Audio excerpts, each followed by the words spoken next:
Hello, welcome to our program. This is Freethought Forum by the Rationalists of East Tennessee and the Atheist Society of Knoxville, and I'm Joe Barnhart. And I'm Nathan Schulman. We want you to know that if you don't believe in God, you're not alone. Right here in East Tennessee, you could find free-thinking atheists and agnostics. This is a show for them and for people committed to a life rooted in science and free of supernatural beliefs. Okay, so if you do believe in God, or if you don't, we hope you'll be thinking along with us. Our topic today is the evolution of thought. But first, we want to tell you a little bit about the sponsors of our show. The Atheist Society of Knoxville frequently has a fun meetup at a bar or eatery. Tonight's meetup is at Barley's in the Old City, starting around 5:30.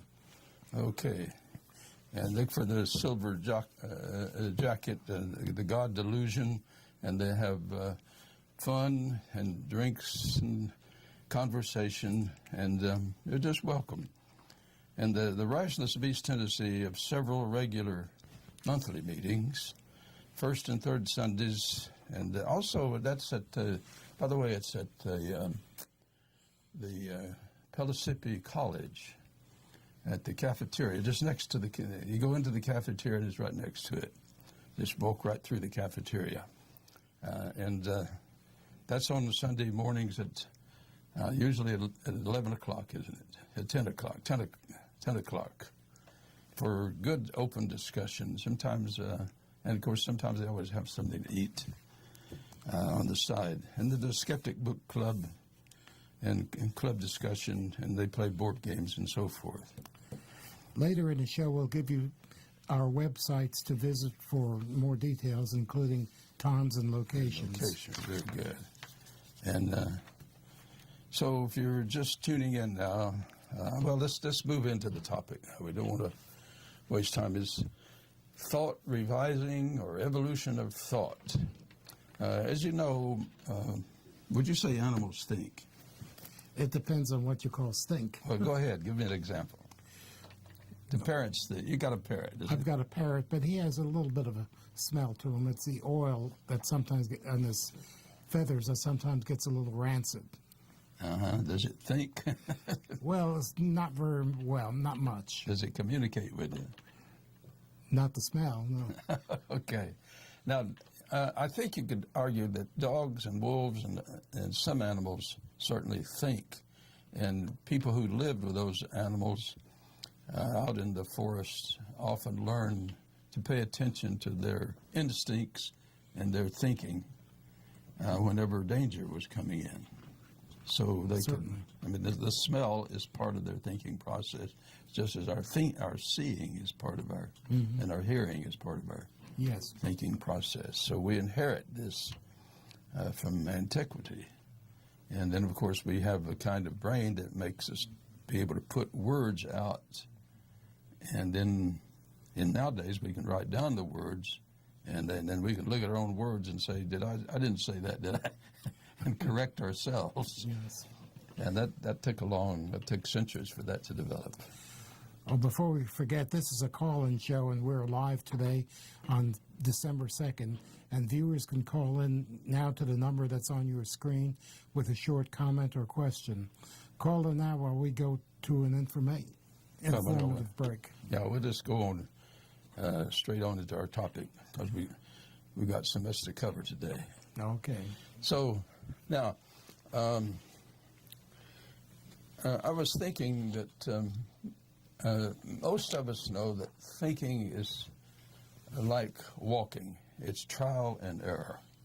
You walk in a direction, but if you walk in a certain direction, you might hit a wall or a tree, and you correct it. So this partly comes with body movement. Yes, certainly. Thinking causes you think an object is such and such, but when you get closer to it, you found it's not what you thought it was. Yeah, and that thinking in that sense is like walking, even though you're not walking. You can walk in your mind and correct your mistakes in your mind. Most of us are lucky if we can do that and rehearse our activities before we engage in. I think we've got a caller already. Do we have a caller? Go ahead. Hey there, this is Faith Forrest. I was watching the show, and Joe, you posed a question that I think I wanted to answer. You asked, do animals think? Do animals think? Yeah, give us your opinion on that. Yeah, please. And then your co-host there said, well, it kind of depends on what we mean by think. Well, recently, of course, I read something on the Internet, and if it's on the Internet, of course, we know it must be true. Go. And it was an assertion that the bird that is called a magpie is one of the few animals that there's kind of high confidence that it's self-aware. Self-aware. That's interesting. Yeah, and it made me, want to ask the question, by what measurement? I don't know what the measurement of a magpie being self-aware might be, or the evidence. But in the case of some of the other great apes, I think gorillas and chimpanzees, there's a kind of experiment that's done that the result of which allows people to say, yeah, they're self-aware. And it works something kind of like this.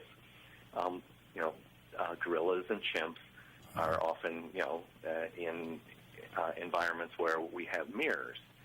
And and experimenters have, put a little bit of, shaving cream on the face of the animal real gently so it didn't feel the action. I think maybe while they were asleep. And when they wake up and they see themselves in the mirror, they will reach and touch where the shaving cream is, meaning that looking at that image, they infer that something's on my face, so to speak. They can make connections. Yeah, and I think that that's an important realization that at least some of the other great apes have a mental image of self. I'm glad you mentioned the word mirror, because there is in sociology what's called the mirror self, and by which they mean that we develop our concepts and our ideas and descriptions of ourselves partly from our community and society. In other words, other people help describe who we are, and then we incorporate it into our self-image. Does that make sense to you? It does very much so. And in fact, I think that there's a kind of question of what is self-consciousness? What is this stream of thought that I have? What does it mean to be self-aware? And I suspect that it is simply an extension of a phenomena that all animals have, and that is that they are sensing their environment and to some extent anticipating their environment. And, certainly animals that run and move fast, if you're going to run and move fast through the environment, you have to anticipate where you're going to be, or you're going to run into a tree or something like that. Yes, and you have to revise your opinions quickly. Yep, and it's an opinion about yourself. So I think that, for animals that have to move quickly, whose niche is one of moving quickly through the environment, they've kind of got to develop a sense of self. That's a good point, yeah. Certainly awareness of your body and your needs, physical needs at least, the minimal.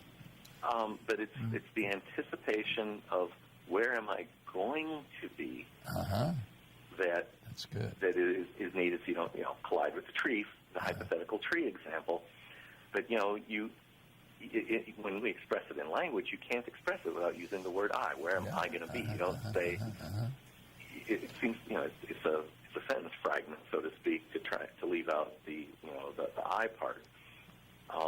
And okay, well now we believe that the tree is moving to hit us. It's that we're moving, and if we don't take care, we collide with it. Very good. All righty. So thank you for posing the question, because I think it's an interesting one, and I like telling people the story about the shaving cream on the chimp's face. That's good. I like it. All right. Well, I hope some other callers might know the answer to, or some other viewers might know the answer to, how do we think magpies are self-aware? All right, I'm going to hang up. Hope you get some more callers. Okay. I do have one parrot story. Alex, the parrot who was studied for many years, was going to be left at the vet overnight. And when his owner was about to leave him, he looked up looked up at her and he said, "I'm scared." This is a parrot. The parrot. Yeah, and that's a lot of reflection when you think about Yes. it. Okay, well, thinking then happens among animals, and including birds, and I would argue that the basic rock bottom of thinking is trial and error. And our caller had mentioned looking ahead, thinking ahead, and that's an enormous achievement when you think about it. To be able not just to reflect and respond to what's in front of us or what we hear, but to anticipate something that's not there. Now, that's an enormous piece of imagination that is, I don't know how much a snake has, but yeah.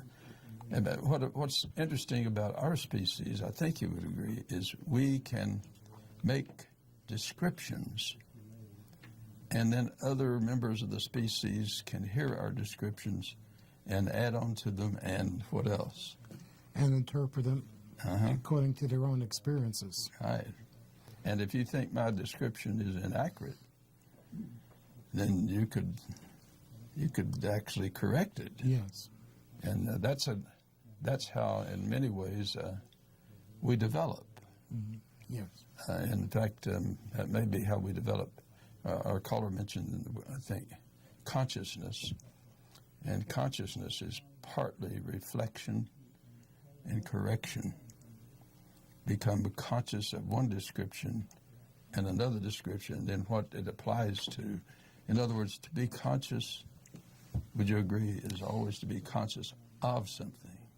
Yes, I agree. And also the fact that we can use language to describe abstract ideas is very important, because that's one way we build on it and build up our consciousness. And how much a cat can deal with abstract ideas, I don't know. I've got a cat in the house right now, and I'm having a hard time figuring out what a cat. It can mew a lot and ask for favors. Okay, we got a caller.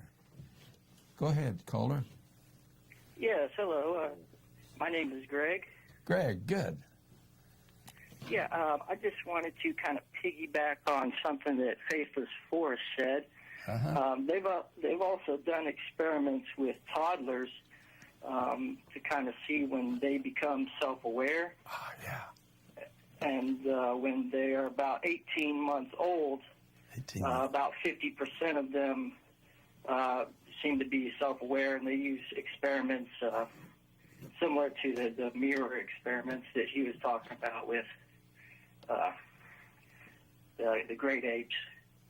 And that's moving close to when language will develop. That's about 4 months away from language development, and that depends on the individual too. Well, I think language develops fairly early, but at 18 months they don't have the muscle control to say the words as well. Yeah, they can hear it, you say. Yes. Yeah, that's a good point. So that's the muscle control that partly contributes to their generating language. And, as Chomsky and others say, that as a child develops, they develop a theory of language around age 5. Up to that, for instance, a 2 or 3-year-old will say the word grown for the past tense of grow. But all of a sudden, around age 5, they say growed. And why do they do it? Because they apply the principle of ed ending to the word. And then they have to learn the words that don't apply. Now, we were talking about the evolution of thought, here's a case of the evolution of language, is being able to, these making parts of speech, past, present, and future. Yeah, go ahead, speaker. Our caller, you had more to add. Yeah, well, I just wanted to also ask you about your own, theories about thoughts and consciousness itself. Do you think that consciousness is an emergent property of the brain, or do you think that it's kind of something separate from that? There's kind of two schools of thought in philosophy. One is the dualist position, you know, where you have the mind and the body, and the mind is separate from the body and is maybe even something distinct from matter itself, you know. Okay. And then you have the monist position where, you know, there is only one kind of substance, matter itself, and somehow consciousness emerges from brain activity. So I was just wondering what position you hold on that perspective. Oh, good. I'm glad you asked that. A good book on this, I mean, there's several good books, of course. You mentioned Chomsky, is Eccles and Popper, The Self and Its Brain. They are dualists, but they're also interactionists. The self and its brain, there could not be a mind without a brain. In other words, thoughts, when we put out thoughts, particularly in words, and write them down or just speak them, and they act back on the brain. So that they are interactionists. Just the brain not only interacts within itself, but what it puts out acts back on the brain. And so you have a constant growth process. You've probably written something down, and then you read it and said, no, that's not good. And you mark it out, and you write something else. So that you grow inside the brain, and you grow in your manuscript. And you edit, and I think that's a good example of interactionism. Yes. Yeah. Well, you said that they were dualist. So do they think that, you know, if when the brain is destroyed, is the mind also destroyed, like upon death? Is that the end of consciousness? Okay, I'm glad you asked that. Eccles thinks there's life after death, but he doesn't describe it very well because I don't think he knows how. Okay. But Popper thinks when the brain dies, apparently that's the end of your mental states. Okay. Now, what do you think? You think that that's the end of our mental state upon death, or? Well, as far as I can tell. Yeah. I know when somebody gets hit in the head, it can change their mental state sometimes for the rest of their lives. Depends on where they're hit. So we do know that the brain damage can affect thinking. And just as thinking can affect thinking, see, I'm an interactionist too. So the physical aspect, if I lose sleep, it can affect my thinking. Yeah. So. And if you ever if you've ever talked to drunks who are really drunk, you can see how it affects their thinking. That's the physical thing affecting the mental part. Go ahead. I didn't. Yeah. That makes sense, and you know, I've even experienced that to some extent too. But I just want. You said that you're an interactionist.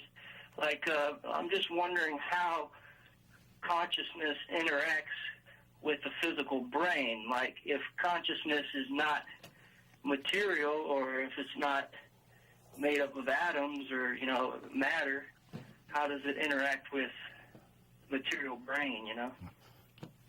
I don't know. Maybe I'm No, you're not stating your position correctly. No, that's a good way to put it. In some ways, you're asking how does something not physical affect something physical? I think is what you're saying. And I don't know the answer to that. All I know is here you are talking to me, and I'm hearing it. And I don't think what you're saying is just sound waves. What I'm hearing from you is not just sound waves. I'm also got meaning, and there's a thinking process. Yeah, I guess I think about. Here's another way to put it.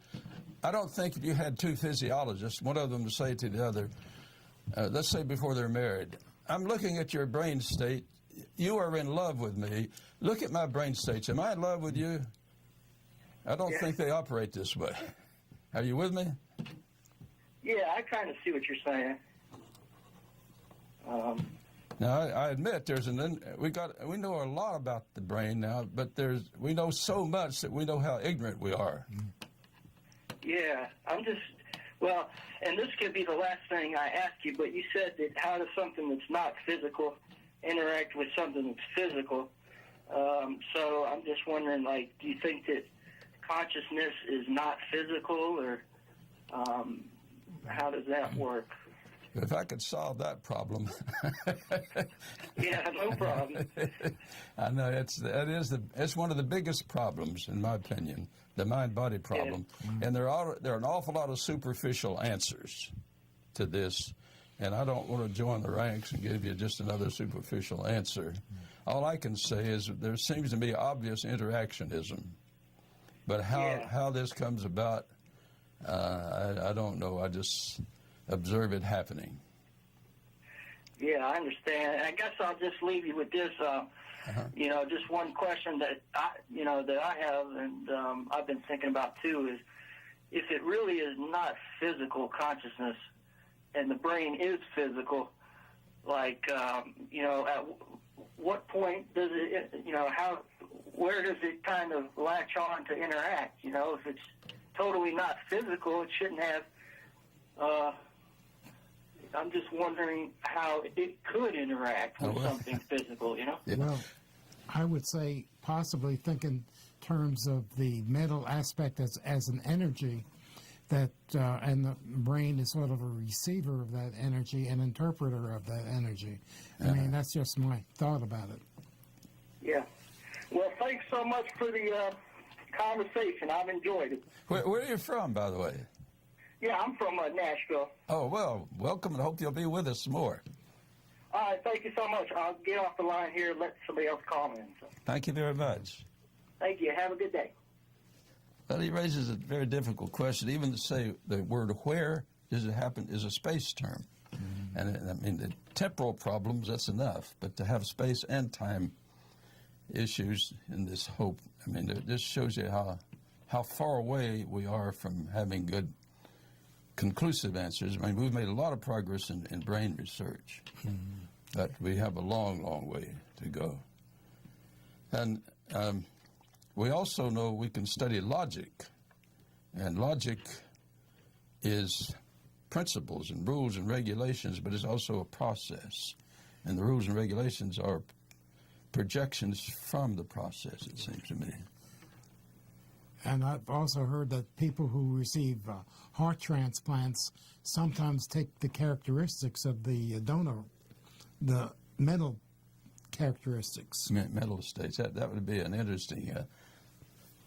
I'm skeptical because I don't know what it means. I'd like to know, but I'd like to know precisely what that means. Well, such as desiring certain foods that the donor and that would be a good, but that'd be a good thing to nail down into specifics. Before the heart transplant, I never craved raw turnips. Now I crave them. That would be and then you could list them and see what.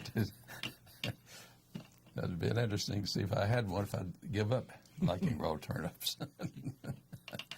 I eat them because they're good for me, and so I make myself like them, I guess. Which is another point. Sometimes we like things not because they taste good or they smell good or even look good, because we know they're good for us. And we say, well, we like it. And that's another level, I would think. Do you remember falling in love? It's been a long time. Was it pleasurable? Oh, yes. Okay. Now, the caller brought in some good. Is pleasure simply a mental state, or is it a physical state, or both? And, I mean, we could go on and on with the mind-body problem, man. But right now I want to talk about thinking and the importance of descriptions. And this is where human beings come in particular.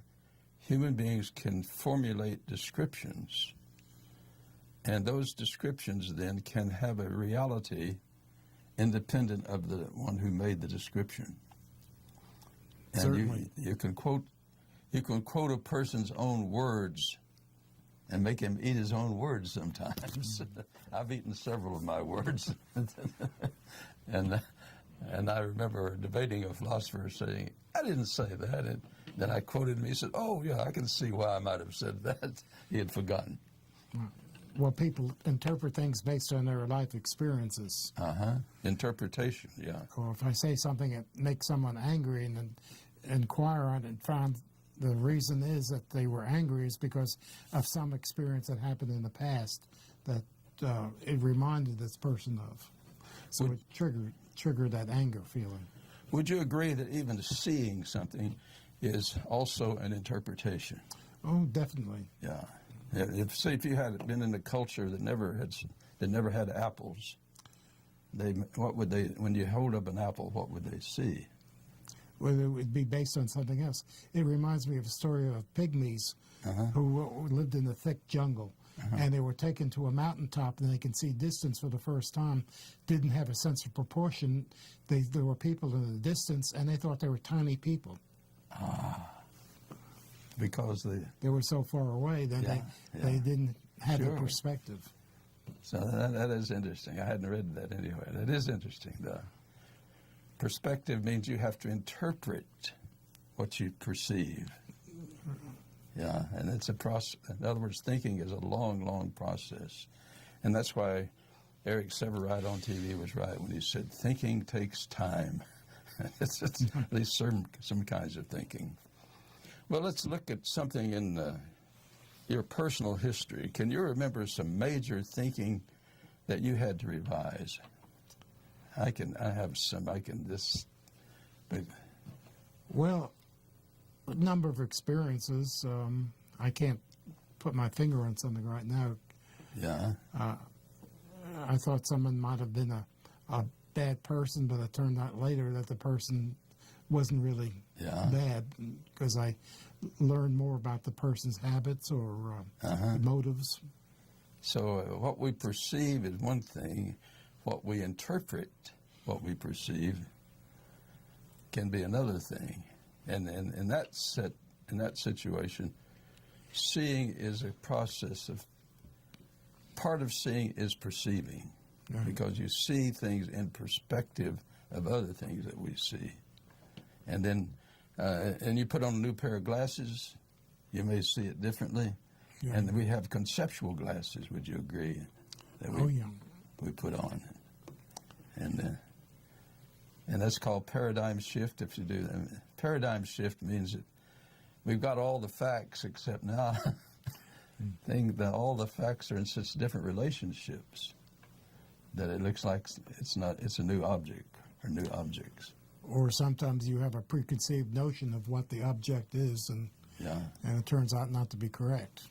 Good book on that is just called The Structure of Scientific Revolutions, and how scientists have often had to modify their models, and not only the models, in extreme cases, the paradigm. That mostly, as I was mentioning in this program, most of us modify bit by bit, and somewhere along the way, the whole thing has changed enormously, so that we don't even see the bits the way we used to see them, and they have changed. And that happens, say, in marriages sometimes. People perceive the person they married differently. Sometimes the person actually changes drastically, and sometimes they just perceive the person differently. I was thinking of computers. In the 1950s and 60s, one of the largest computer companies was Digital Equipment Corporation in Massachusetts. And they came out with a personal computer, but they didn't think that people would really want it. And the result, the company is gone. And that's not looking far in the future, was it? Well, there was one passage I wanted to mention to some of our callers. We got another caller. Okay, another caller. Go ahead, please. Hey, how you doing? I was just a little wonder. Your thing down at the bottom of the screen says atheism, evolution of thought. And I was just, I had trouble making the connection. Is the implication that there is an evolution in the thought processes of animals, and therefore there was no God doing it? I mean, atheism versus... Well, I didn't intend for the word atheism to be put up. I don't have it on everything I talk about. We just differ in this room as to who puts things up. But let's not your fault. That's all right. Let's look at the word atheism, however, because atheism, most of our viewers out there understand about this.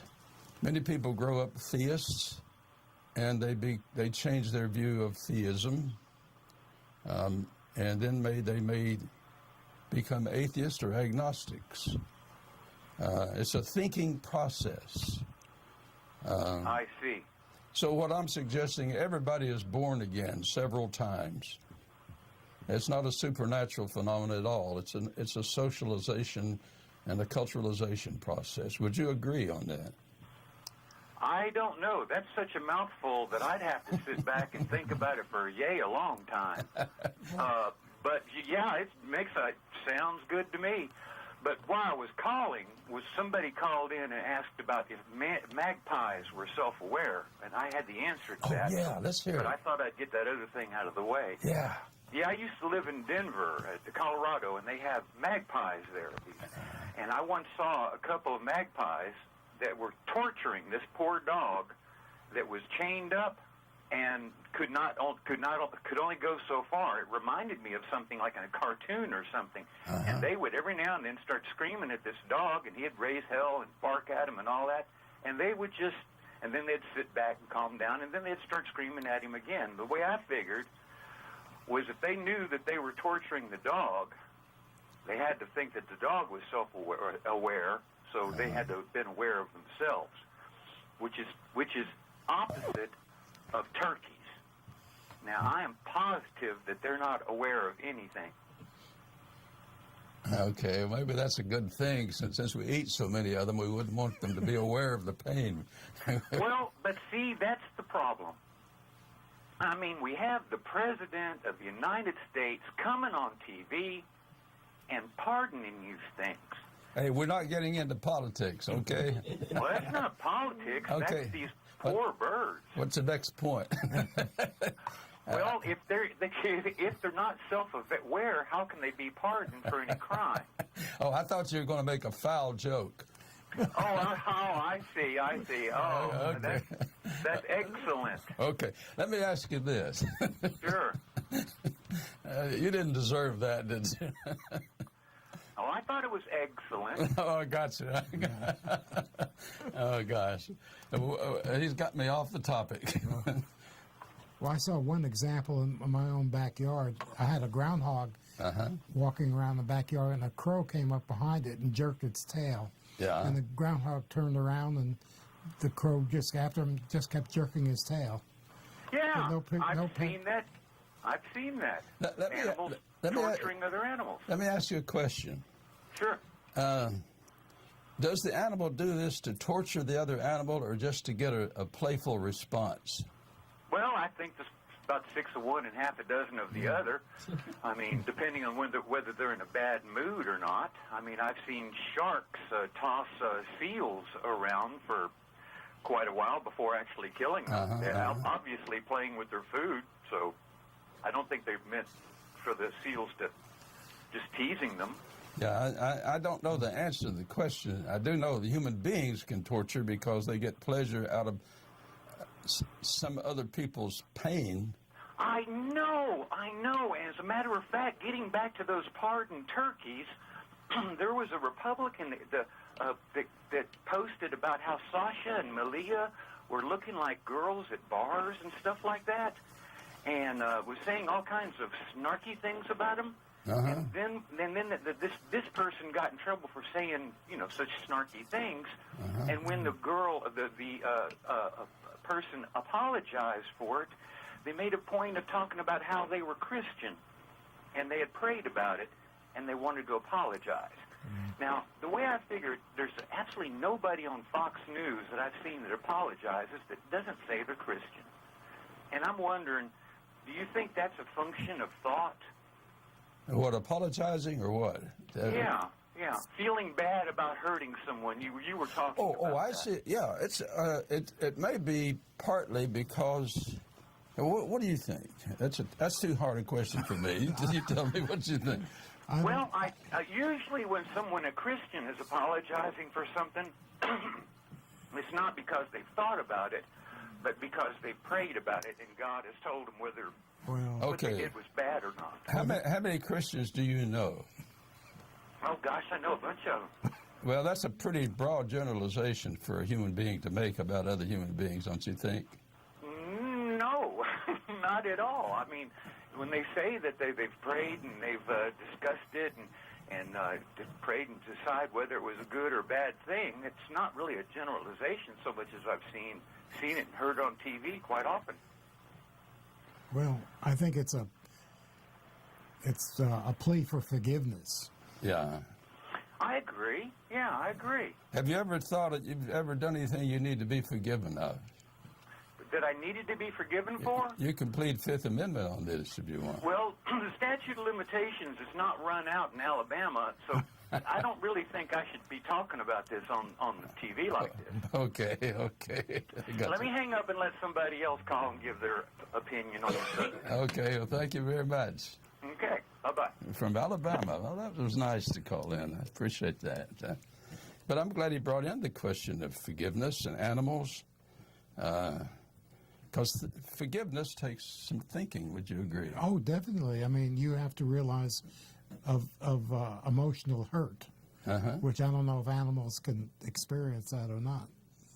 I mean, they can experience physical pain, but I don't know if an animal would be embarrassed.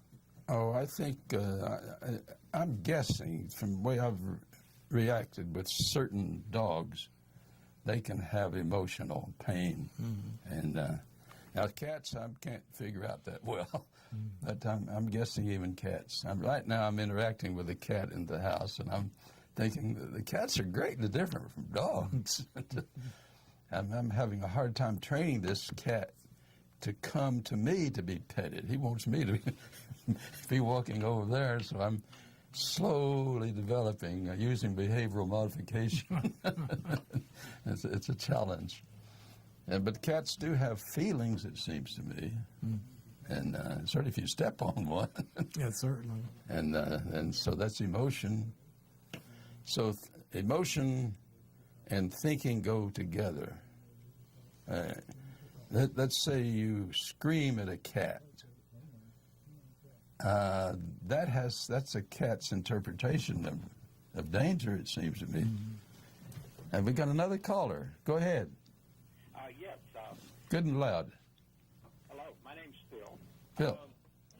I just wanted to propose some kind of definition of consciousness, and I know that I'm stepping out on a limb here Go ahead.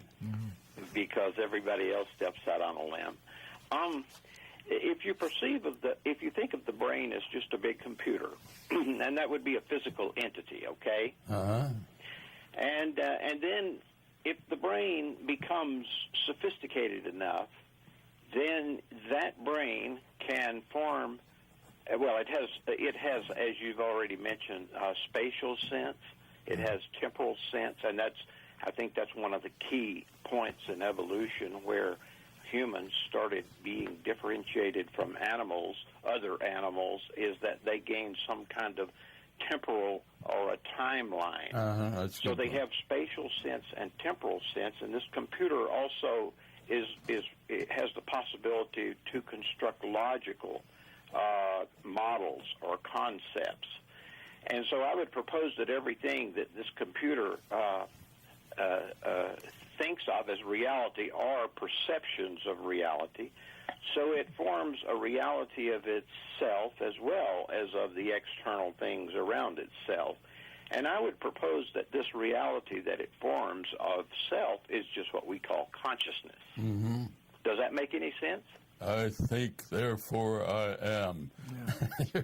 Being like a computer talking like Descartes. Right. And would it say, I feel, therefore I am? I feel, and I think feelings may simply be summaries of these sensory perceptions that cover large times or large spaces, feelings of love or of hatred, of anger, of contentment, tend to be summaries of these sensory perceptions that, the brain is very capable of forming summaries of lots of bits of information at the same time.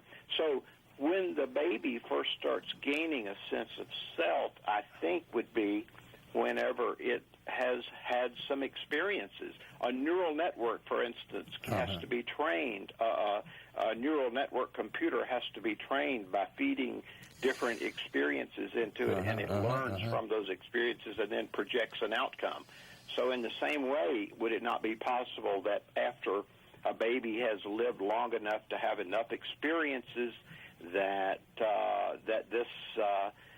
that it could learn and acquire a sense of self through these experiences?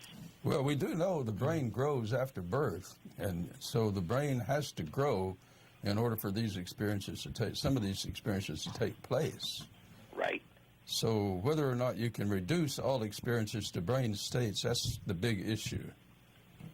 And I don't know the answer to that. I'm hesitant. Well, we have just 5 senses, right, that can parlay themselves into experiences. Is that not correct? Well, in other words, brain states would be necessary. Whether they're sufficient, that's what the debate's about, I think. The difference between necessary and sufficient. I think nobody would argue that they're not necessary. I mean, we know too much. But whether they're sufficient, I don't know the answer to that. You mean you think the brain can acquire some kind of knowledge other than the 5 senses we talk about? I don't know that I would go that far. What I'm trying to suggest is once it's got all the senses, and you still have a lot of processing going on, and even the senses aren't just bare senses. You've already got interpretations going on with the sensing. Right. So it's an incredibly complex. Just to see a cow walking in the field is an incredibly complicated thing. Right, yes.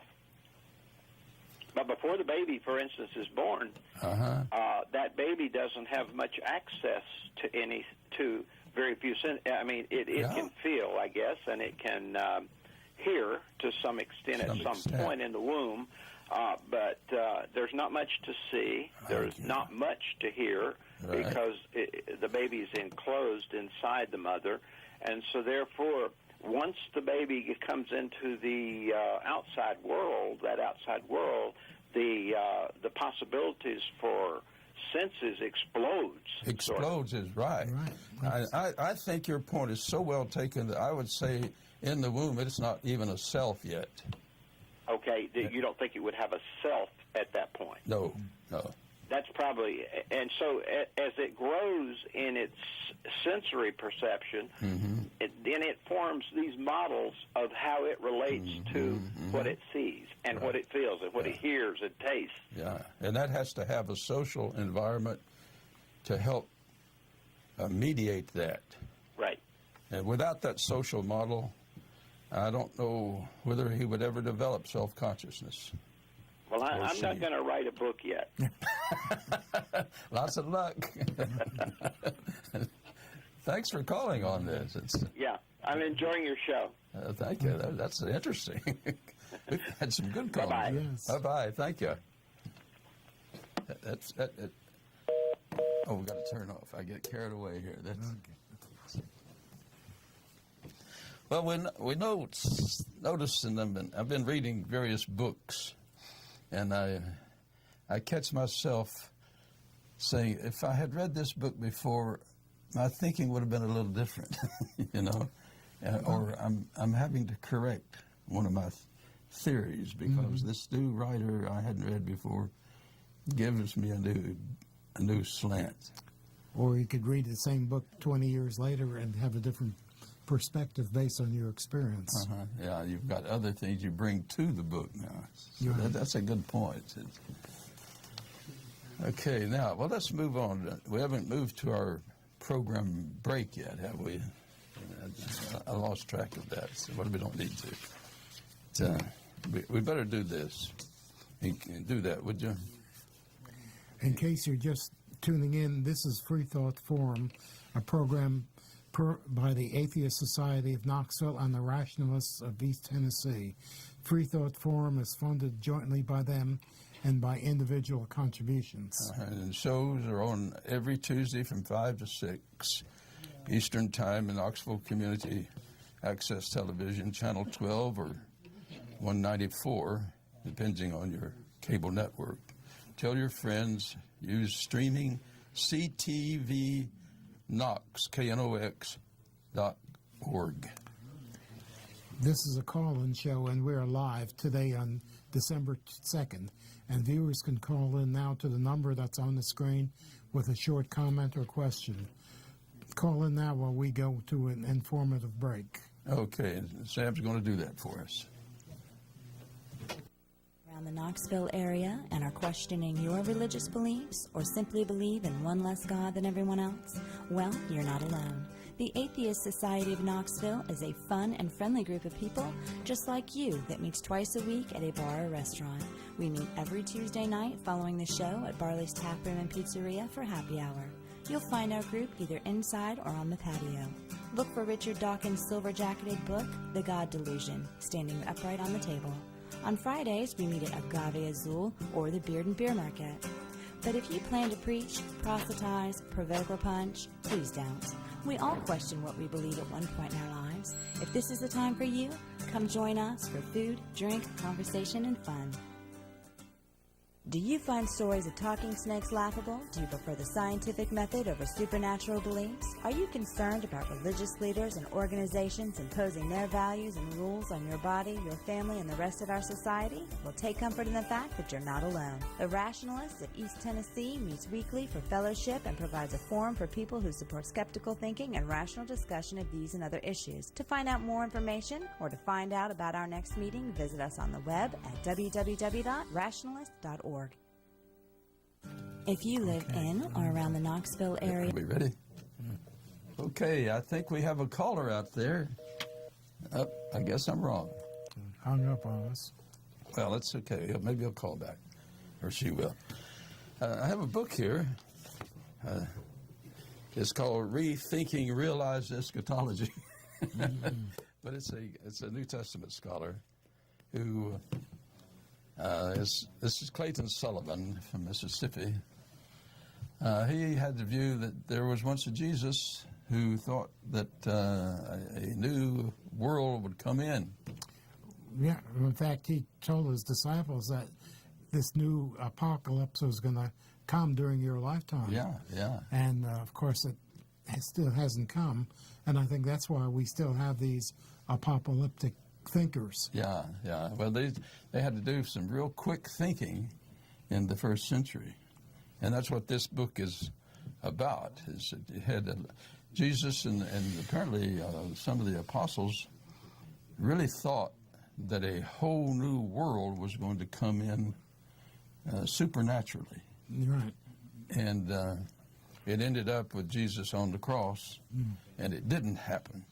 And then, according to his thinking, I mean, he's a Baptist, but this is the way he's putting it, they started having visions about seeing a Jesus who had come back. In other words, they couldn't handle the defeat. And so their imagination took over, and they called their imagination mostly revelations. But he's a scholar, and he has to work through that himself. And he is saying that most of the New Testament is an attempt to try to come to terms with that horrendous defeat. And so what Freud would call, they would rationalize, or what others would say, they simply had to get back on their feet with a new way of seeing things, and they came up with visions and hallucinations and all sorts of things. Sometimes scientists have visions, but you have to test them out to make sure they're not anything more than visions. It's good to have visions. We still speak that way, and dreams and hopes, and project them. But would you agree that sometimes they fizzle? Oh, definitely. I think we got a caller. Go ahead. We have a caller. Joe, this is Jonas calling. Yeah, call in good and loud. We can't hear you. I have a comment. Sure. Phil expressed the opinion that our senses are the only source of knowledge we have. And I want to dispute that particular view. Go ahead. It's clear that we have genetic knowledge that we are born with. And I've given the example in the past that birds know how to build a nest. And obviously it is not by just observing the nest that they grew up in. If you were to raise a dove in a weaver bird's nest and a weaver bird in a dove's nest, then later the doves are going to build a dove's nest. He's not going to build a weaver bird nest. And so this patterning information on how to build a nest is information that innate. It must be genetic, and it must be present when or developed after the bird hatches. So now one raises the question about the baby in the womb and a sense of self. I think that one must be careful making that kind of assumption, because there may be circuits in the brain forming even prior to birth that produce a sense of some sense of self.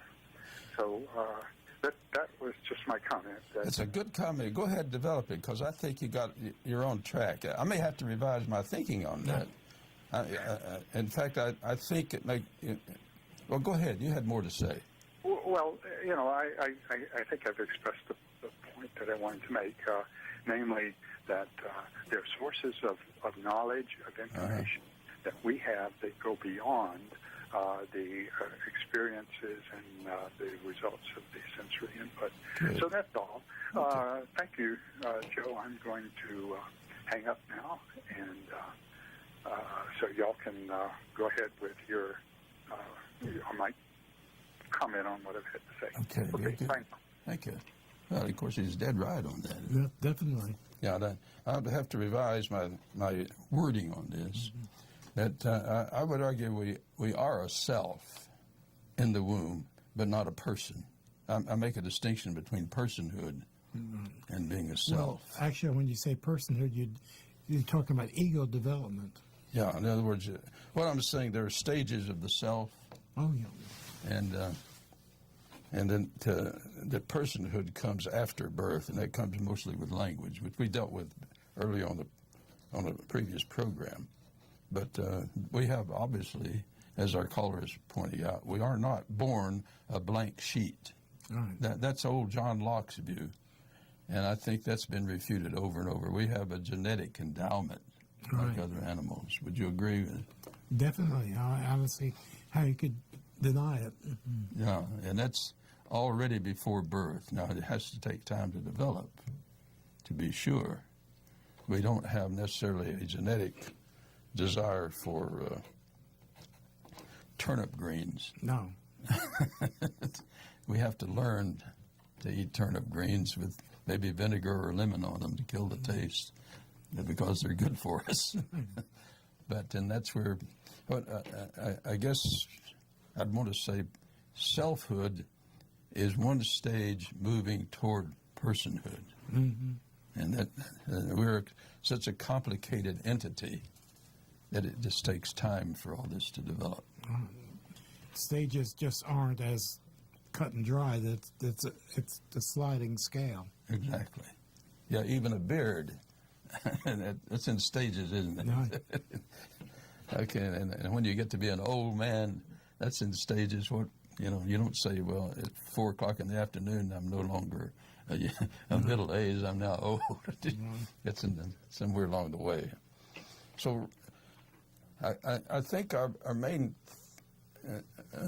point is evolution is both a personal thing and a species thing. The species developed, or evolved, and then each individual has to evolve in its own, or his or her own perception. Oh, definitely. We all, our experiences aren't all the same. Identical twins may be the closest thing to the same experiences. Ah, I see what you mean. Yeah, and they are pretty. See, are we near the closing time yet? I hope not. It's time to start wrapping up things. If you want to contact us before our next show, get your pen and paper and write down our contact information. And you have a phone number on the screen there. This has been Freethought Forum by the Atheist Society of Knoxville and the Rationalists of East Tennessee. And our number is 865. 865-272-9060, or you could email us at freethoughtforum@yahoo.com. Okay, and then we're ctvknox.org, and Knox is Knox. But we still have more time, I think. That's it. And so another thing I wanted to bring out is I've recently been reading, just last night actually, the book of Revelation again. And I realized this writer has had to do an enormous amount of rethinking because he is suffering so much defeat. Now, the tradition is he's out on the island of Patmos. Mm-hmm. And out there on an island, he was basically a prisoner. And when you read the book of Revelation, I had forgotten, it is filled with rage. I mean, incredible amount of rage. Blood and everything. Yeah, and it talks appeasement of blood and looking forward to. Now, here's a guy who apparently had expected an enormous breakthrough of the supernatural in his lifetime. What he ends up with is the Roman government is still in power. And it's so much in power as people like himself are now mere prisoners.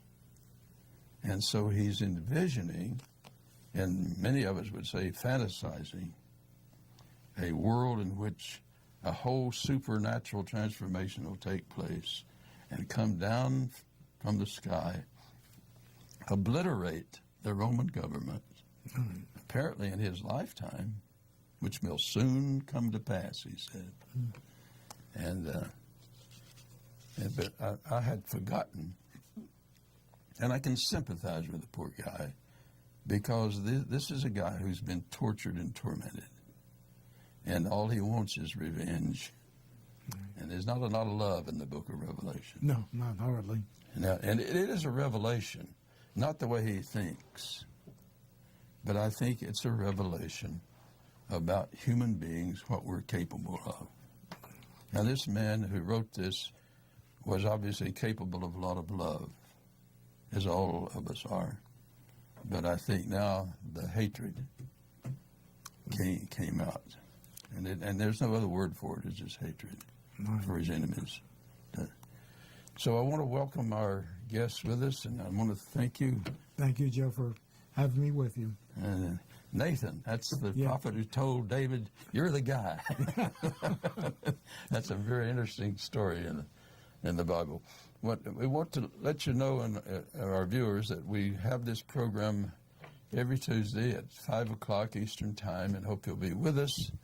And we're hoping to have a good person on the program next week. It's awful hard sometimes to get people to come on with us. I want you to know how much I appreciate you, thank you, Joe, being here with us. Some people are shy about this. So welcome, and thank you for being our caller.